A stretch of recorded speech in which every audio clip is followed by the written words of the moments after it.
Am I the a-hole for my response when my sister's husband commented on my husband's manhood? My husband has been sick for a few months now and recently had a surgery. My parents hosted dinner for him and invited the whole family. My sister's husband, Mike, is the tell-it-as-it-is type of man. Basically, the brutally honest type. My sister says she loves him for his honesty, but because of it, we've had issues in the past. After dinner, we were sitting down while my husband was in another room. He was getting some rest. Mike looked at me and asked if my husband was still good in bed, because he had read that when men get sick, their performance would get lower. I was floored by his question. Everyone was looking at me in silence. It was absolutely awkward. My sister smiled at me as a sign to let it go, but instead I responded, "Well, at least better than men who can't even impregnate their women." Now this is where I might be the a-hole. Mike and my sister have suffered from infertility for 10 years, and it's on Mike's side. This response caused a huge argument, and although Mike stormed off and didn't say anything, my sister went off calling me abhorrent and shaming me for going low and using her husband's infertility against him.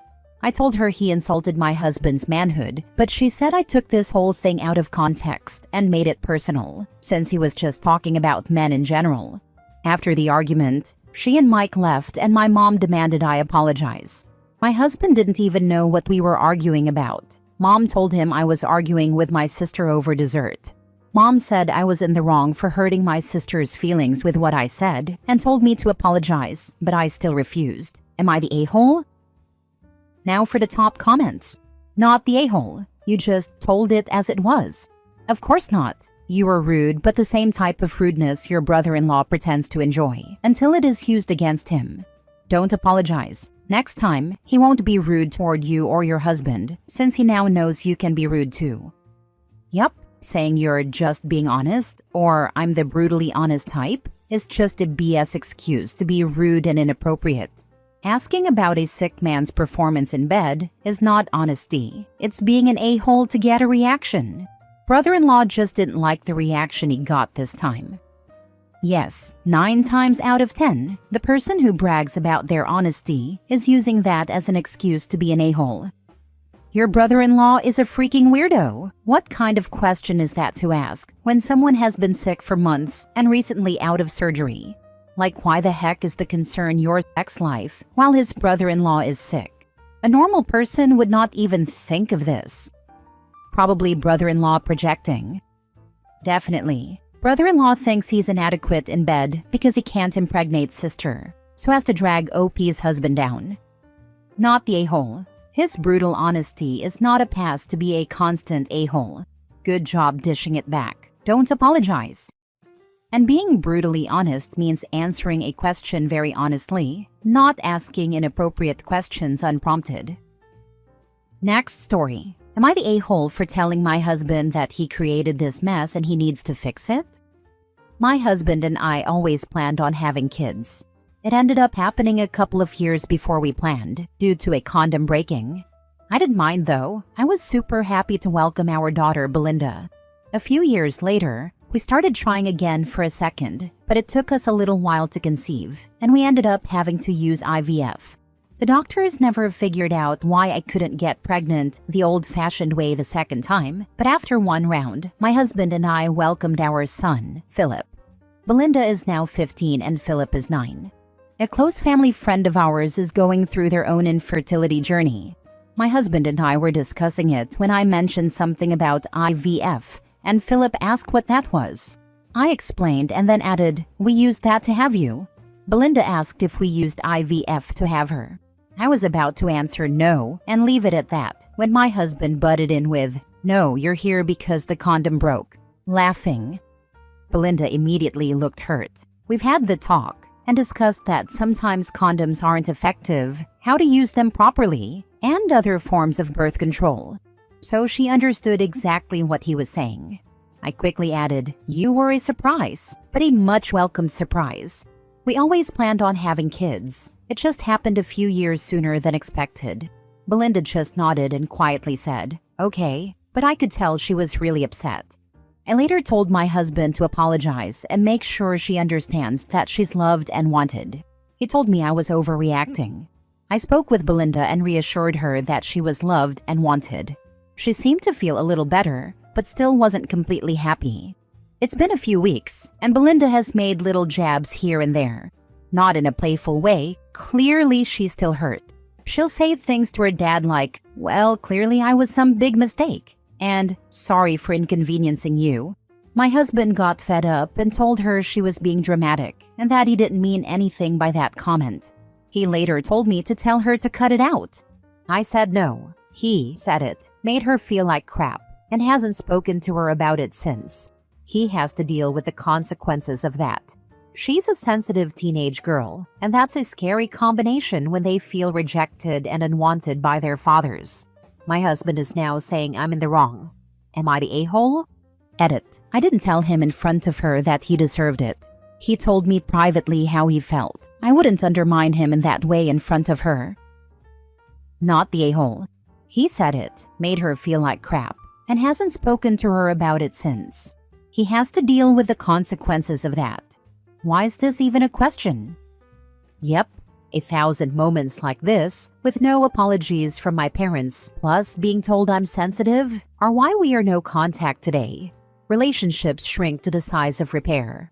If OP's husband values having a relationship with his daughter when she's older, he needs to learn how to apologize yesterday. My mom was a whoops baby, and so was I. My son was also. If we were honest, I think a lot of people on this earth are whoops babies. One of the best things I've ever heard to be said to a child that wasn't planned came from my grandma to my mom. Grandma told Mom, "At first, I didn't know what I was going to do with you, but after you were here, I had no idea what I'd ever do without you." My mom was number 4. Maybe something along these lines from your husband may make her feel much better, but he will have to suck up his pride and not be the a-hole and have that conversation with her. Good luck. At a guess, probably 50% of babies were not planned at the time they were conceived. Doesn't make them a mistake or unwanted. My 2 sisters and I all have our birthdays in the same week, 9 months after my parents' wedding and anniversary. We do have a sibling that was probably planned, and his birthday is in a different month. I also know they had no intention of having more than 2 kids. I didn't grow up feeling unwanted as baby number 3. I was born 9 months after my mom's birthday. I know my deadbeat dad well enough to know that's probably all she got for her birthday. Not the a-hole. Your daughter is still hurt. Your husband needs to put on his big boy pants and talk to her. It's silly of him to drag it out. You can obviously prove to your daughter she's loved. After all, you liked having a child like her so much, you were willing to pay a small fortune to get one more. So to you, that unplanned pregnancy was like winning the lottery. My youngest brother was a broken condom result. It bothered him for years, until he had his first child who also was unplanned. He didn't try to hurt her. He made a stupid joke, but the joke did hurt, and it's on him to act like a grown-up and talk to her. Next story. Am I the a-hole for refusing to give up my honeymoon suite to my sister and her newborn? My wife, 28 female, and I, 29 male, recently got married and booked a dream honeymoon at a beautiful resort. We splurged on the honeymoon suite. It's a once-in-a-lifetime trip. A week before we left, my sister, 31 female, had an emergency C-section. Mom called, asking if we could downgrade our room so my sister, her husband, and their newborn could have our suite. They didn't plan a baby moon and now want a last-minute vacation to recover. I said absolutely not. We paid a fortune for this experience. My mom blew up, calling me selfish. My sister sent crying emojis, saying she's exhausted and could really use the peace. My dad says we should do the right thing and let them have it since we can honeymoon anytime. I feel bad she had a tough birth, but we worked hard for this trip. My wife says standing firm is the right call, but now some in the family isn't speaking to us. Am I the a-hole? Now for the comments. So your sister and brother-in-law didn't plan ahead, and now you're supposed to just gift them your dream honeymoon suite? Because what, she had a baby? That's not how this works. They can book their own vacation like responsible adults. That's what we said too, but now we are getting backlash from my family, shaking my head. It sounds like you're traveling to this honeymoon suite? Because if so, your sister should absolutely not be traveling far from the hospital. her OBGYN, and her baby's pediatrician after birth for something so trivial as a vacation. The pediatrician would not recommend it. Baby is a newborn. Subjecting them to the outside environment with no immune system is so risky. They haven't had all their vaccines. This is irresponsible of your sister, and I would not have a part in it if I were you. And that's all on top of the fact that it's your hard-earned honeymoon, not the a-hole. Newborn babies generally can't fly for minimum a week, but generally it isn't recommended for a few months. Just explain you just want to keep the newborn safe by not traveling. I did. She ended up not going due to the lack of passport for the newborn and her still having pain, but my family still blames me. Not the a-hole, since according to your dad, you can honeymoon anytime. Why can't your sister baby moon anytime? The entitlement is crazy. Tell all of the crybaby relatives that they can pool their money and send your entitled idiot sister on her baby moon. Their idiocy is appalling. Last story. Am I the a-hole for refusing to give a real apology to my sister-in-law after she made my life miserable on a trip? I, 40 male, have a history of health problems. I have to eat before 9 p.m. or I get nauseous, and I also need to avoid certain foods. When I met my sister-in-law, I had a broken leg and was on crutches, so I wasn't in the best condition at all. She's from a big city and repeatedly told me I should see it with her. She invited me to see an exhibition, but instead of booking somewhere close to it, she chose a place far away because it was cheaper. If she had let me know in advance, I could have saved up for a more convenient place, but she knew better because she's a native, and I'm from a small town. I trusted her because she had a car and led me to believe we'd be driving to the exhibit and back. We were supposed to go to the city on Saturday, see the exhibition, get an early night, and head home after lunch on Sunday.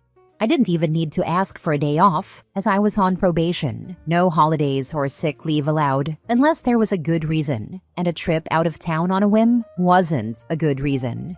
The trip was miserable. Instead of driving, we had to use buses and trains, and we walked a lot in the pouring rain. My leg hurt from the cold and wet, and I didn't get a chance to rest.